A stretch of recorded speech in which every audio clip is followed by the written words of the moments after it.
नमस्कार दोस्तों। आज मैं आपको गौतम बुद्ध और महाकश्यप की कहानी के माध्यम से बताऊंगा कि किस तरह से जैन धर्म की उत्पत्ति हुई और ये जैन धर्म कहाँ कहाँ फैला। जैन धर्म में आप किस प्रकार अपने मन को शांत कर कर अपने आप में ध्यान लगाना सीखते हैं।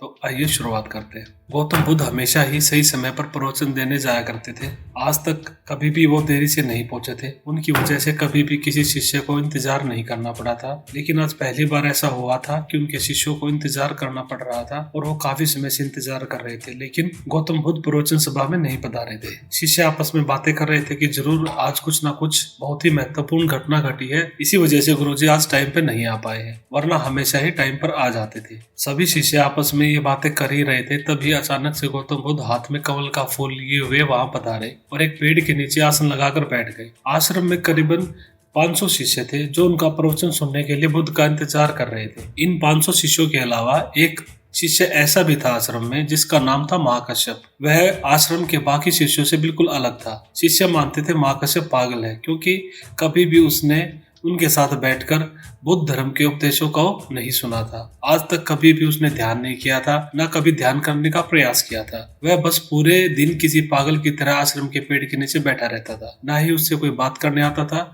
और ना ही वो किसी से बात करने जाता था। जब उसका मन करता था तो वह आसपास के गांव में जाकर थोड़ी बहुत भिक्षा मांग लेता था और उसे जो कुछ मिलता उसी से अपना गुजारा करता, खा पीकर, और उसी पेड़ के नीचे जाकर दोबारा फिर बैठ जाता। बस वह पूरे दिन आश्रम में लगे पेड़ पौधे पत्तों को देखता रहता और आते जाते भिक्षुओं को देखता। सभी शिष्यों का विश्वास था कि वह एक धार्मिक इंसान नहीं है। आश्रम में रहने वाले सभी शिष्य उसे पागल और मूर्ख इंसान समझते थे। उनको लगता था कि वो कभी किसी को कुछ नहीं सिखा सकता। आज के दिन जब गौतम बुद्ध आए, आसन लगाकर बैठ गए, तब भी वो अपने पेड़ के नीचे ही बैठा था। जब गौतम बुद्ध आसन लगाकर बैठे तो वो अपने कमल के फूल को देखना शुरू करते हैं और वो देखते देखते ध्यान में लीन हो जाते हैं।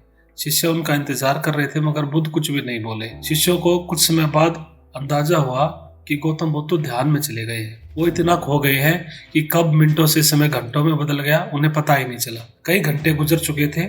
सभी शिष्य बुद्ध का एक भी शब्द नहीं सुन पाए थे।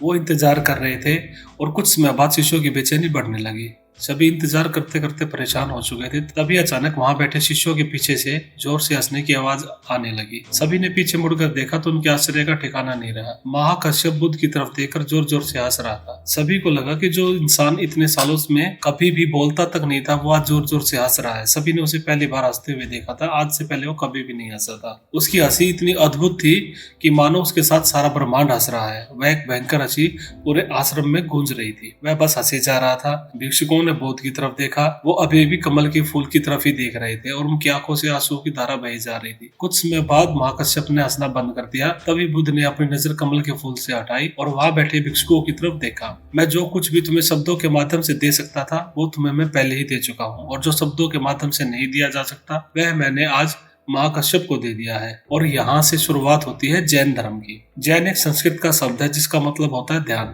गौतम बुद्ध ने दुनिया को ध्यान सिखाया और फिर बौद्ध धर्म इस ध्यान को चाइना ले गए, जहाँ इसे जैन कहा जाने लगा। फिर चाइना से होते हुए जैन परंपरा जापान, कोरिया, दक्षिण एशिया के कई देशों में फैल गई। जैन आत्मज्ञान प्राप्त करने का बहुत ही अजीब लेकिन अद्भुत तरीका है, क्योंकि इसके अंदर किसी तरह की कोई बाधा नहीं है, कोई बंधन नहीं है। क्योंकि इस परंपरा का ना तो कोई निश्चित विज्ञान है, ना कोई शिक्षा है, ना कोई ग्रंथ है और न कोई निश्चित अभ्यास करने की विधि। आप बस आंखें बंद करके बैठ जाते हैं और आपको इंतजार करना पड़ता है। फिर यह घटना आज नहीं तो कल आपके अंदर अपने आप घट जाएगी। जैन परंपरा में ध्यान का कोई निश्चित तरीका नहीं है। इसके अंदर आप बस खुद को जागरूक होकर ये देखना होता है कि आपके दिमाग से किस तरह के विचार चल रहे हैं, लेकिन आपको उन विचारों में उलझना नहीं है। बस उन्हें देखना है। एक विचार उठेगा और फिर वह अपने आप गायब हो जाएगा। बस आपको पूरी जागरूकता के साथ देखते रहना है। जब आप अपने मन के अंदर उठने वाले विचारों का निरीक्षण पूरी जागरूकता के साथ करते हैं, फिर विचार मन से गायब हो जाते हैं और आप दूसरे विचारों के निरीक्षण के लिए तैयार हो जाते हैं। इससे आप पाएंगे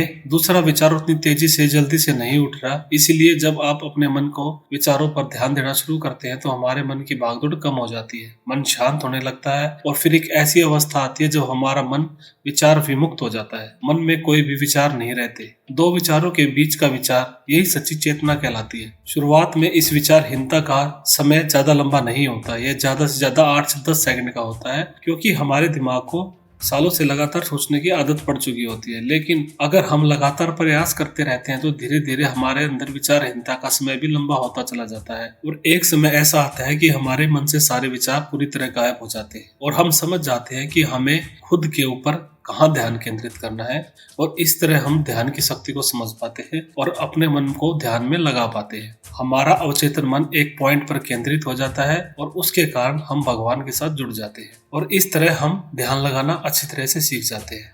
और इसी के साथ हमने इस कहानी के माध्यम से आपको बताया कि जैन धर्म की उत्पत्ति कैसे हुई और जैन धर्म में ध्यान लगाना कैसे सीखते हैं। आप किस तरीके से ध्यान लगाना पसंद करते हैं कमेंट में लिखकर बताइए। जब तक के लिए नमस्कार।